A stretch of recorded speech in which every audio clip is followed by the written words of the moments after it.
திண்டுக்கல் பாலகிருஷ்ணாபுரம் அருகே கடை வாடகை தொகையை கேட்ட கடை உரிமையாளர் வீட்டில் பெட்ரோல் ஊற்றி நாட்டு வெடிகுண்டு வீசப்பட்ட சம்பவம் அதிர்ச்சியை ஏற்படுத்தியுள்ளது.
கூடுதல் விவரங்களை செய்தியாளர் அழகேஷ்குமார் வழங்கிக்கலாம். அழகேஷ்குமார், வணக்கம். என்ன நடந்தது?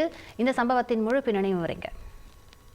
திண்டுக்கல் மாவட்டம் பாலகிருஷ்ணாபுரம் அருகே கடை வாடகை தொகையை கேட்ட உரிமையாளர் வீட்டில் பெட்ரோல் ஊற்றி நாட்டு வெடிகுண்டு வீசிய சம்பவம் சிசிடிவி காட்சிகள் வெளியாகி வெறும் பரபரப்பை ஏற்படுத்தியுள்ளது. அதாவது திண்டுக்கல் மாவட்டம் பாலகிருஷ்ணாபுரம் பகுதியை சேர்ந்தவர் பாண்டியராஜன். இவருக்கு திண்டுக்கல் திருச்சி சாலையில் கறிக்கடை ஒன்று உள்ளது. இந்த கறிக்கடையை பாண்டியராஜன் தனது உறவினரான நாகபாண்டி என்பவருக்கு வாடகைக்கு கொடுத்துள்ளார். நாகபாண்டியன் கடந்த 5 வருடங்களாக கடை வாடகை தொகையை கொடுக்காமல் இருந்து வந்துள்ளார். எனவே கடையை காலி செய்யுமாறு பாண்டியராஜன் நாகபாண்டியிடம் பலமுறை தெரிவித்துள்ளார். இது தொடர்பாக இருவருக்கும் அடிக்கடி பிரச்சனை இருந்து வந்துள்ளது.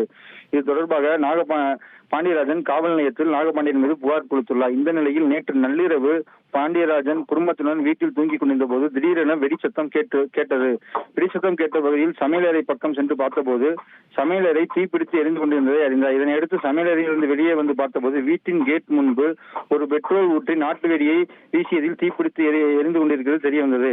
அப்போது அங்கு எதிரில் நாகபாண்டியன் நின்று கொண்டிருந்ததாக கூறப்படுகிறது.